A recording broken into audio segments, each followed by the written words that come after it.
Es grato, como en cada oportunidad que nos conectamos, saludar a la audiencia de la 103.9 que sintoniza y acompaña a Diálogos con Valor, que es el espacio de la Asociación Cristiana de Jóvenes en Radio Plural.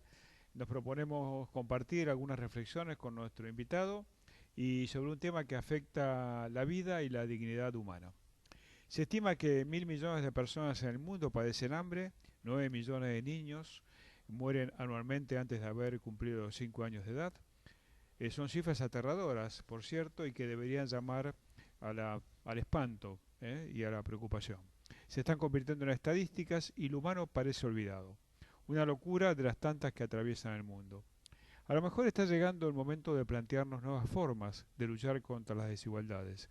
Los resultados, excesivamente magros, nos retan a ese análisis de alternativas. A esta altura de la experiencia acumulada no cabe duda que enfrentar las desigualdades no depende de medidas aisladas. Se tiene claridad de que una batería de políticas articuladas entre sí sería el mejor antídoto. La educación, la prevención de la salud y el empleo digno constituyen herramientas insoslayables para atacar de raíz la pobreza que conduce inexorablemente a las desigualdades estructurales. El sistema financiero, campante por el mundo, con un corazón helado e insensible a las necesidades humanas, es causa de trastornos insoportables. La democracia es atacada en su esencia cuando los intereses económicos, egoístas por naturaleza, dominan la geografía internacional. Las organizaciones sociales se convierten, cuando mantienen autonomía, independencia y espíritu crítico, en herramientas útiles para un cambio de paradigmas. Sin embargo, el sistema político, al menos en nuestro país y tantos otros, parece no terminar de comprenderlo. No se observa una preocupación genuina y acciones consecuentes para favorecer que esas organizaciones tengan de parte de los estados un tratamiento diferencial que les permita cumplir más y mejor con su función de agentes equilibradores. La asignación de recursos de muchos estados, que no se incluye, no parece responder muy frecuentemente a criterios de racionalidad. Además, al no haber una adecuada articulación de medidas, muchas de ellas, buenas en sí mismas, terminan fracasando por cuanto el accionar aislado siempre termina en fracasos recurrentes. La Argentina, en particular, está surcada por infortunios que hacen todavía más difícil superar las desigualdades, las que lamentablemente no descienden de la manera esperada. El narcotráfico, la falta de suficiente empleo de calidad y la corrupción estructural son parte de ese cóctel que puede convertirse en explosivo si es que no logra desactivarse. Para referirnos a este tema y otros hemos invitado a un apreciado amigo, el licenciado Guillermo Correa, director ejecutivo de la RACI, la Red Argentina de Cooperación Internacional, ámbito al que la Asociación Cristiana de Jóvenes se honra en pertenecer. Hola Guillermo, ¿cómo te va? Un gusto estar acá en Diálogos con Valor otra vez. Gracias por la invitación, para mí siempre un placer, así que sé que nos vamos a divertir hoy. Seguramente que sí. Decime, para un poco poner en sintonía a la audiencia, ¿cuántas organizaciones componen la RACI hoy y cuál es, así brevemente, su rol fundamental, para que, Sí, digamos, aquellos que la bueno, conocen un poco desde menos el la año conozcan? pasado la RACI está en una alianza estratégica con HELP Argentina, que es otra organización de la sociedad civil, Así es. así que en conjunto entre RACI y HELP Argentina llegamos a 160 organizaciones de toda la Argentina, distribuidos geográficamente, digamos, cuando hablamos de diversidad hablamos de que están no solamente basadas en Capital Federal, sino que tenemos representación y miembros en todas las provincias, que cubren todos los temas, que van desde medio ambiente, educación, credos, arte, cultura, lucha contra la pobreza, reducción de brechas, fortalecimiento de la democracia y también ONGs que son muy antiguas, el caso de ustedes, el caso de la AMIA, de Cáritas y ONGs también muy jovencitas con 2 años de funcionamiento, con lo cual apuntamos a generar diversidad y representatividad a través de estos ejes. Qué bueno. Cuando decís estás en todas las provincias o en muchas provincias. No, no, estamos en todas. En Tenemos todas, por qué lo bien. menos 2 o 3 socios activos, ¿verdad? Activos en cada En una. cada una de las provincias, sí, exactamente. Sí. Sí, en el caso nosotros estamos intentando algo en Salta y ahí estamos con manos abiertas, puede Sí, ser. fabuloso, ahí con Es, Florencia Todres de Manos Abiertas, sí, trabaja muy fabuloso. bien y con mucho reconocimiento. Estuvimos en Salta, estuve en Salta dando un taller hace unos meses con Ah, una sí, red de ONGs que se está formando, muy interesante, una red de ONGs que se está formando en Salta. qué bueno. Sí, muy interesante. Nosotros sostenemos que el Estado en general no hace lo suficiente en favor de las organizaciones sociales que han demostrado interés en la búsqueda del bien común. Por ejemplo, esto lo he discutido alguna vez con Torcuato Socio, Ah, en el tema laboral. Viste que el tratamiento que tienen las organizaciones de la sociedad civil y la empresa es exactamente lo mismo cuando Sí, una sí. gana plata y la otra la Otra, pone. otra de las grandes deudas pendientes que todavía tiene en Argentina el sector tiene que ver con poder generar un marco legal y fiscal que sea acorde a lo que la sociedad civil le agrega como valor a la sociedad, y por esto, digamos, tenemos un rol diferencial a una empresa. Digamos, las empresas tienen el rol de crear riqueza en una sociedad, la sociedad civil lo que agrega es valor y capacidad de conexiones entre las personas en una sociedad o en una democracia. Entonces, me parece que, bueno, básicamente la ley que nos rige es una ley muy antigua. En esto seguramente Torcuato te puede haber dado más información, yo no soy jurista. Es una ley muy antigua, que tiene casi 100 años, en donde engloba una diversidad que en ese momento era representativo. Digo, Claro. las cooperativas, los credos, las iglesias, los clubes deportivos, las ONGs más en el concepto más moderno, estamos todos englobados en lo mismo, y obviamente, claramente justamente la sociedad civil tiene que ser diversa. Entonces la ley que tenemos no estaría reflejando la realidad de hoy, ¿no? De la heterogeneidad de la sociedad civil en Argentina. Esto se lo comenté a Torcuato Socio. La Asociación Cristiana de Jóvenes en Uruguay, por ejemplo, el Estado tiene un tratamiento absolutamente diferencial de cualquier empresa comercial. Viste que el aporte previsional es una Sí, parte son las cargas patronales, ¿no? Básicamente es casi un 40% más que una organización debería poder pagar a un empleado en relación de dependencia, y en este caso lo debería absorber la organización sin fines de lucro, que no genera riqueza, ¿no? Entonces tenemos una contradicción ahí de términos, porque la Exacto. organización no genera riqueza, pero se ve obligada, si quiere cumplir con el marco legal y normativo y estar con papeles en regla, a tener un 40% extra en su presupuesto para poder tener a sus empleados en Exactamente. relación El de Estado dependencia. uruguayo a las contribuciones de la patronal, organización de la sociedad civil, la exime. Por supuesto que por otro lado tiene que volcar una parte importante de su esfuerzo en la tarea social, comunitaria, que de hecho es parte de su naturaleza. Eh, Claro, eh, en Argentina tenemos la doble carga, porque obviamente para poder ser una organización sin fines de lucro debes buscar algún tipo de causa común y el bienestar de la sociedad toda, ¿no? Eso es sí, como un principio que te permite la primera exención impositiva, sobre todo del IVA. Pero por otra parte sí contamos con la misma carga que una empresa que genera riqueza, y bueno, nosotros sí, dependemos de donaciones, ¿no? Es sí, la diferencia de naturaleza. te exime, pero vos pagás el IVA cuando haces cualquier compra que tenga que ver con Exactamente. tu Sí, sí, función. sí, Y sí, esto es sí. una cuestión absolutamente Sí, es bastante absurdo. inequitativa, Sí, ¿no? sí, es Ahora, absurdo. ¿vamos a Sí, hacer sí, algo con muy bien. eso? Bueno, estamos tratando de generar, hace mucho tiempo se formó, yo era, digamos, estaba recién dando los primeros pasos en el sector, pero hace muchos años se había formado la mesa, dentro del foro del sector social, la mesa de marco legal y fiscal. Y entiendo que ahora desde el espacio de la Confederación de la Sociedad Civil se estaba tratando de retomar, y hay algunas iniciativas, yo he sido invitado a algunas mesas de algunos legisladores, senadores y diputados que están tratando de generar un nuevo proyecto de ley, digamos, no de reformar el que ya está, sino de básicamente arrancar de Sí, cero de con uno arrancar nuevo, de cero. y estar en la instancia de consultas, así que probablemente, porque di tu nombre, así que probablemente te estén consultando algo de esto. Perfecto. Sí. Eh, ¿Cómo estás viendo la sociedad civil? Las organizaciones de la sociedad civil. Más allá de las que pertenecen a la No, RACI. no, no, Sí, podemos ¿cómo lo hablar. estás viendo como Sí, proceso? a ver, como proceso, yo creo que hay que hacer una mirada o un paréntesis. A los dos nos gusta pensar y mirar las cosas en perspectiva, ¿no? Creo que lo vas a entender. Me parece que hay que mirar lo que le pasó a la sociedad civil en los últimos 10 años, pero a nivel latinoamericano. Ujú. Yo creo que la sociedad civil toda durante mucho tiempo tuvo una cierta cantidad de banderas o una brújula que marcaba un determinado norte, en tanto que le pedía en esas décadas a los estados que tomaran ciertos temas que eran básicamente postergados en la agenda de derechos humanos, de minorías, etcétera, ¿no?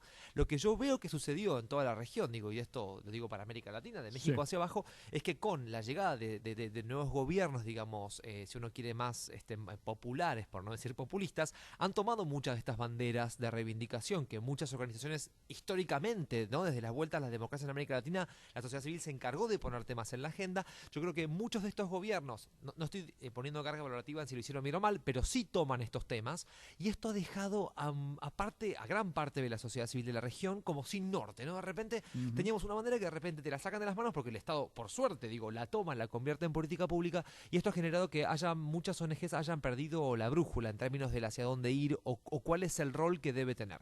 Y yo, digo, lo hemos hablado muchas veces y tengo una mirada más escandinava de las cosas, y yo creo que es mentira que en la sociedad civil o el Estado, yo tengo una mirada mucho más integrada, donde justamente creo que para para que una democracia sea sana, funcione, sea representativa y esté en equilibrio, debe tener un Estado fuerte, y vuelvo al ejemplo de los países escandinavos, nadie puede pensar que en Noruega el Estado no es de bienestar. Y sin embargo, en un país como Noruega, o en un país como Finlandia, o Suecia, o Dinamarca, son estados de bienestar que proveen de bienes y servicios a la mayoría de la población o a toda la población, y a su vez tiene una sociedad civil independiente, fuerte, que litiga, que hace incidencia en políticas públicas, con lo cual, para mí esta dicotomía es ya una discusión que para mí está hasta pasada de moda, que algunos pensadores quieren tener. No es o sociedad civil o que la sociedad civil se encarga de lo que el Estado hace, no es así. Para mí, yo no tengo esta mirada dicotómica ni maniquea de una cosa. No, por eso digo, sé que lo vas a compartir. Para mí no es una cosa u otra. Tengo por el contrario una mirada donde los dos idealmente deberían ser fuertes sin perder ni diluir cada uno de los roles. Yo creo que el rol de la sociedad civil siempre tiene que ser un rol de distancia, de perspectiva, de usina de ideas, de creatividad. Creo que la sociedad civil tiene esta cosa de la flexibilidad que nos permite, ser más creativos y de aportar ideas al Estado para que el Estado las convierta en políticas públicas, sin dejar de mantener un rol, obviamente, de independencia, pero además donde la sociedad civil tiene que monitorear muchas veces al Estado, ¿no? Si bien el Estado debería tener la independencia de poderes y con el contrapeso del Poder Ejecutivo, el Poder Judicial y el Poder Legislativo, ya se sabe que en las sociedades, si queremos, posmodernas, más allá de lo contemporáneo, no alcanza con el contrapeso de los estados como ha sido diseñado hace algunos siglos.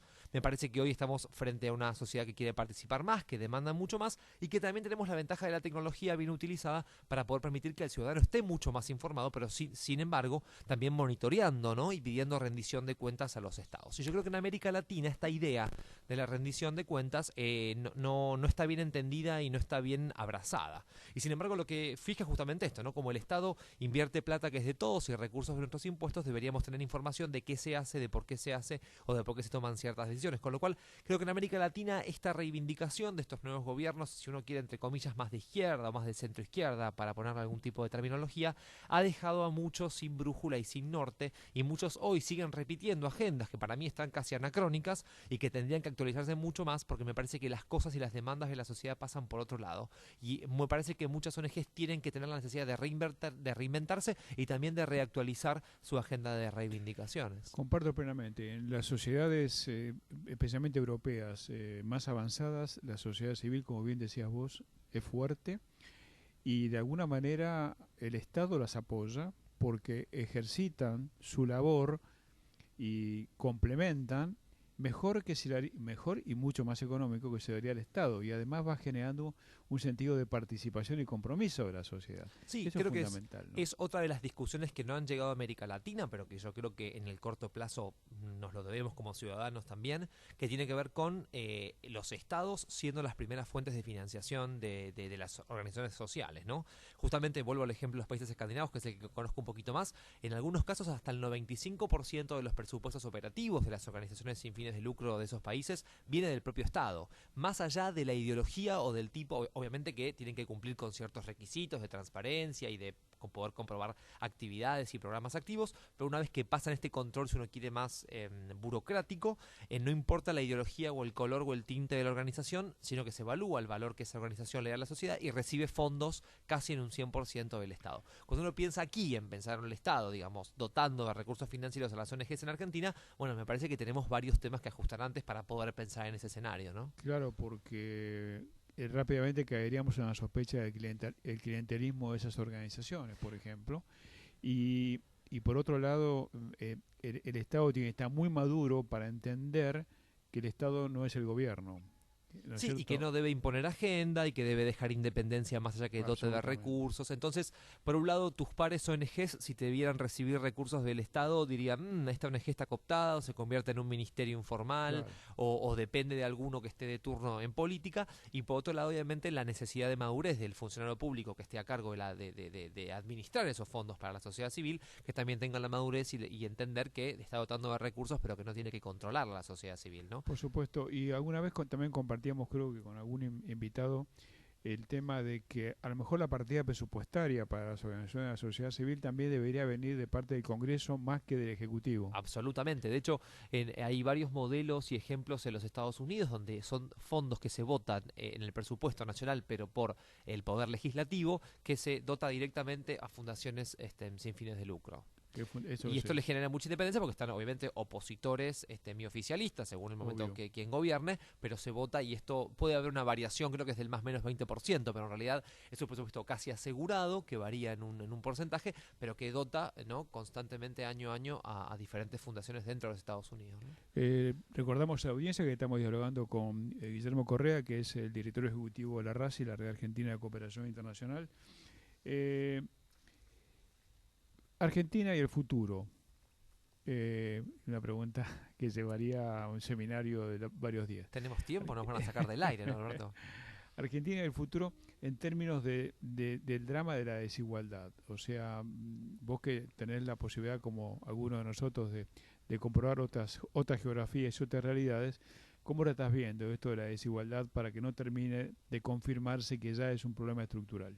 A ver, como vos bien sabés, América Latina es el continente más desigual del mundo. Digamos, Absolutamente. el problema de la región hoy, si uno compara con otros continentes como África y como Asia, el problema nuestro de hoy no es la pobreza en términos estructurales, sino más la brecha entre los que más tienen y los que menos tienen, y cómo los estados de América Latina van a tener que ingeniárselas para generar políticas redistributivas y de aplicación impositiva con mayor carga en aquella parte de la pirámide que tiene más capacidad de pago, para poder justamente reinsertar a la sociedad a la gran base de la pirámide que está hoy fuera del sistema.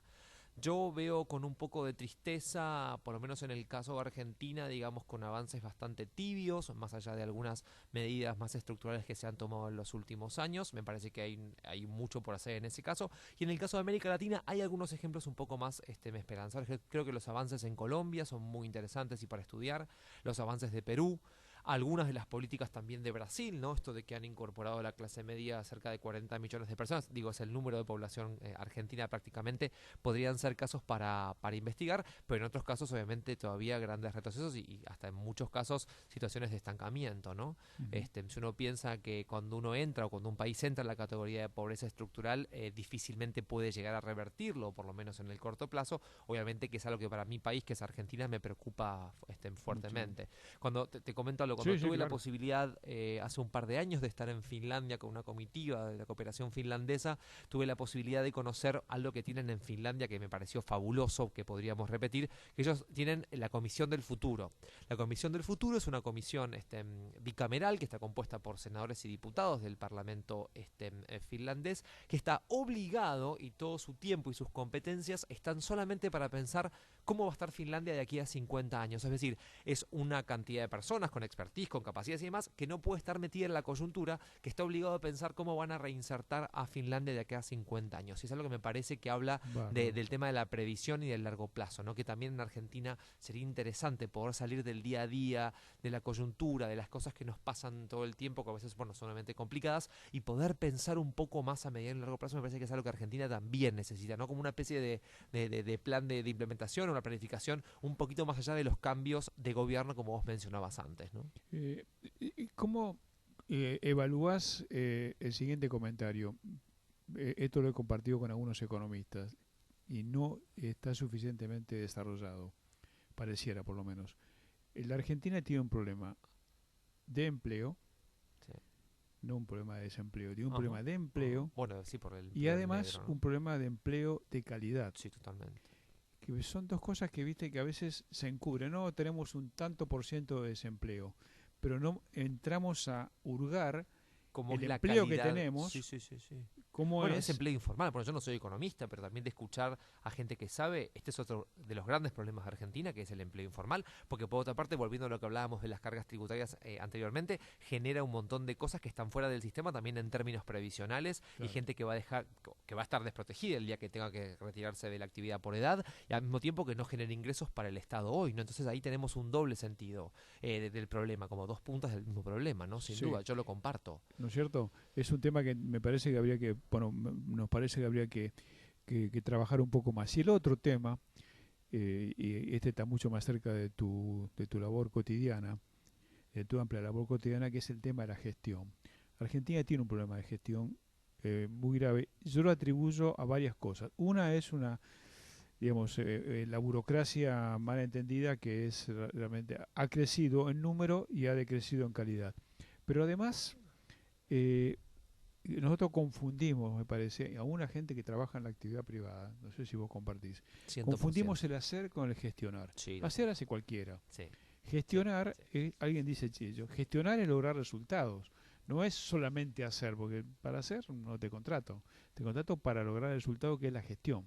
¿Cómo lo estás viendo esto? No, no, absolutamente. Me parece que cuando uno piensa en cuáles son algunos de los males de la Argentina, bueno, siempre sale el primer tema que uno más fácil critica, es el tema de la corrupción, que sin Ujú. duda también está, pero yo creo, como vos bien decís, que el tema de la gestión, y gestión en este sentido, no únicamente gestión dentro, me parece que lo que más uno va a pulir en Argentina por costumbre, por chicanear o porque lo escuchamos, es a la política, se le critica mucho a la política, pero yo también quiero ser responsables e invitar a la reflexión al sector empresario, Por ¿no? supuesto. Mismo con la corrupción, digo, si hay un senador o un diputado que está cobrando una coima es porque hay un señor del sector privado que tiene la cantidad de recursos para poder ponerla en un sobre, ¿no? Entonces me parece que tenemos que cambiar un poco la ecuación de cuando hacemos este análisis y empezar a pensar en que hay que repartir un poquito más las cargas.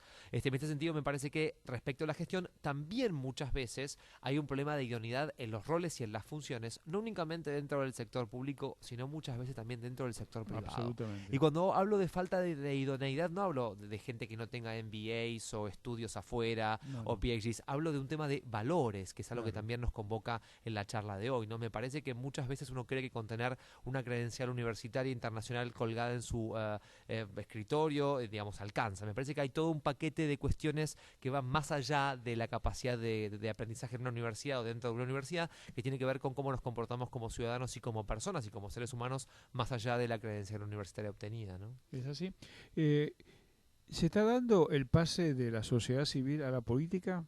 Sí, Fu- sí, absolutamente. En los últimos, yo te diría, 10 años es un fenómeno que ha comenzado tibiamente, pero que también es un debate que creo que está pendiente y de a poquito, tímidamente nos vamos animando. Me parece que yo no estoy en contra de esto, me parece que sí, siempre que el traspaso se hace con transparencia, digamos, con procesos que quedan claros y demás, me parece que es positivo porque en realidad la sociedad civil invierte en la creación de personas que están preparadas y que son idóneas para la gestión, y me parece que en este sentido es una forma de capitalizar y poner un poquito en números el valor que la sociedad civil le crea a la sociedad, ¿no? Si está la sociedad civil invirtiendo en una persona 10 años que está trabajando en temas de políticas públicas, y esa persona tiene el día de mañana la posibilidad de estar en gestión y de volver a volcar a la sociedad eso que aprendió desde la sociedad civil, para mí es fabuloso. Podemos cuestionarnos el cómo, el cuándo, el tema de los tiempos, las campañas, si uno queda más enganchado a una cosa u otra, sí es discutible y siempre se pueden mejorar los procesos del traspaso, pero en la medida que la sociedad capitaliza esas personas que ya vienen, digamos, si estamos acá sentados es porque nos interesa lo público, digo, la sociedad Obvio. civil no hace más que ocuparse de los temas de todos, que es lo público, y de ahí la palabra también política, pero es política apartidaria, y yo celebro que estas personas, en la medida de lo posible, e insisto, con estos cuidados que te mencionaba, pasen a la gestión. Yo creo que es algo que también habla de la madurez, que también ha pasado en otros países de América Latina. Vos fíjate que en Paraguay, cuando comenzó el gobierno de Lugo, muchos directores ejecutivos de asociaciones civiles pasaron a ser ministros directamente o a estar en la gestión. También se ha visto esto en Bolivia, se ha visto en Ecuador, en Colombia. Yo es algo que celebro y que es un fenómeno que es interesante. En otros países es muy común que directores ejecutivos pasen a la gestión y viceversa. En Argentina hay como una cosa más todavía que es como que casi como que tenemos anticuerpos y nos hace Sí. un poquito de ruido, ¿no? Que de este sector se pase a la política o viceversa. Me parece que es una charla pendiente y yo lo celebro, me parece que es interesante. ¿Cuánto conocés de la experiencia en educación que están haciendo en Ecuador? Bueno, sé que la actual embajadora de Ecuador en Argentina, ella fue parte de la que impulsó estas reformas. Bueno, no es mi área la educación, estoy al tanto superficialmente, pero creo que es una reforma por lo menos interesante para un país como Argentina, ¿no? Que en todo caso tendríamos como más puntos Sí. en común. No es exportar una política, digo, de Dinamarca, digo, estamos hablando de América del Sur, ¿no? Sí, siendo un gobierno de, digamos, de centro izquierda y Sí, un gobierno también popular, cuando Correa empezó a hablar de la educación, se puso muy extremadamente exigente, sí, cosa que a lo mejor para el populismo clásico hasta sería exagerado, ¿no? sí, Eso es un poco sí. lo que uno conoce. ¿Cuáles son, a tu criterio, los desafíos más importantes que enfrenta, los tantos, ¿no? Que enfrenta, no tanto coyunturalmente, porque eso de una manera u otra son superados, los desafíos más importantes que enfrentamos como sociedad nosotros los argentinos? Yo creo que estamos en algún punto en una mezcla de posmodernidad que nos implementa, digo, la posmodernidad no es la desaparición de valores, sino es el trastocar o el darle o ponderar otros valores respecto de otros, ¿no? A mí me parece que el tema de dejar de pensar en el individualismo, creo que esta cultura argentina en parte explicable por la historia que hemos tenido, por las diferentes crisis económicas, políticas, sociales que ha pasado el país. Esto de que cuando hay una crisis es el sálvese, ¿no? Quien pueda y pensamos cada uno. Me parece que nos seguimos sin pensar como colectivo, ¿no? Yo creo que Argentina es el caso de que las personas como individuos brillamos en el exterior y somos grandes personas individuales. Ahora, cuando nos ponen a los 40 millones juntos dentro de la misma frontera no podemos llegar a ningún lado. Yo creo que ahí habla de una falta de articulación, una falta de generosidad entendida no como una cosa altruista tonta, sino en el sentido de que en realidad nos beneficiamos todos si nos ponemos todos juntos. No creo que identificar esto como algo que nos haría bien como sociedad nos falta. No es el nacionalismo mal entendido, yo no estoy incitando tampoco un populismo, digamos, mal implementado, sino que me parece que hay que romper con esta cosa de que pensamos que no estamos vinculados, y en realidad todos estamos vinculados con todos y todos dependemos de todos. Pasa que me parece que nos falta visualizarnos, ¿no? y verlo de esa manera. Me gustaría ver un país donde los argentinos pudiéramos trabajar en conjunto de una manera más armónica, poder generar espacios de diálogos, sin perder la diferencia, ¿no? Sin diluirnos en el otro, digamos, sin perder lo que nos hace individuos, no es la diferencia de individualidad con individuo, pero me parece que nos queda como cuenta pendiente conformarnos como sociedad y esto, que todos empujemos para un cierto acuerdo país que deberíamos también discutir, ¿no? Que es el hacia dónde queremos ir y empujando todos un poquito más para el mismo lado. Comparto. Y ya para ir concluyendo esto que termina muy rápido, ¿cómo está la cooperación internacional respecto a la Argentina? ¿Cómo está la Argentina respecto a la cooperación internacional? Pregunta para los últimos 3 minutos, complicada. Yo creo que el mundo va a ver un cambio muy importante. En septiembre se votan las nuevas metas del milenio y hay una gran expectativa de que va a pasar. Ya la comisión que está trabajando en el borrador ya hizo un primer... dejó ver cómo es el borrador, donde vamos a pasar de 8 metas a 17, esto va a generar un cambio, yo quiero ver realmente cómo se implementa, yo digamos soy un poquito más escéptico, si no logramos a cumplir las 8 metas que nos habíamos puesto, difícilmente al 2030 logremos 17. Esto debe tener alguna explicación metodológica que todavía no pude explorar en profundidad y me parece que esto va a generar un replanteo de todos los países, sobre todo los países renta media. El 80% del mundo está conformado hoy por países de renta media y que somos los países que en algún punto no podemos recibir, pero al mismo tiempo se nos exige que demos y me parece que la Argentina no ha tampoco tenido un debate serio de cómo nos queremos plantar frente a la comunidad internacional. Argentina hoy todavía tiene algunos espacios donde sigue siendo receptor de cooperación, pero claramente la política a nivel país ha sido que Argentina comience a dar ayuda internacional a países, sobre todo de América Latina y de África, y ahí también queda pendiente cuál debería ser el rol de la cooperación internacional respecto de la sociedad civil como un dador de cooperación también, ¿no? El Estado argentino no nos ha convocado a las ONGs para preguntarnos si queremos colaborar o si tenemos algún aporte para hacer, dado que muchas ONGs hoy que están basadas en Buenos Aires, en Argentina, hacen sin duda cooperación internacional porque están fortaleciendo procesos democráticos en otros países de la región. Con lo cual ahí realmente la articulación con el Estado también para mí es algo que está como pendiente, ¿no? Ahora, el financiamiento de muchas organizaciones de la sociedad civil en Argentina que dependían de lo internacional ha dejado de tener efecto y comienzan a financiarse en lo nacional. A ver, ahí tendríamos que hacer una segmentación temática. Claramente no podemos decir que todos los temas hoy son apoyados por algún tipo de fondo a nivel nacional, sobre todo los temas que tienen que ver con fortalecimiento de la democracia, participación ciudadana, lucha contra la corrupción. Esas temáticas siguen, te diría, casi en un 100% siendo financiadas por diferentes agentes de cooperación, sean países o sean fundaciones filantrópicas internacionales. Por ahí se ve una migración más en temas como educación, salud, nutrición y niñez, donde empiezan a verse o fondos, digamos, provinciales o municipales o incluso a nivel nacional y también empresas, ¿no? Me parece que la filantropía en Argentina, también en América Latina, ha comenzado a vincularse con las comunidades con estos temas que te mencionaba. Guillermo, muchas gracias por habernos acompañado. Pasó Placer, rápido el siempre. tiempo. No. Un gusto haberte tenido acá y haber de alguna manera aprendido de lo que vos pudiste compartir con la audiencia. Gracias por la invitación, siempre es un placer charlar con ustedes. Ha sido Guillermo Correa, nuestro invitado de hoy, como decimos siempre, Argentina anda y camina con esperanza activa hasta nuestro próximo encuentro por la 103.9.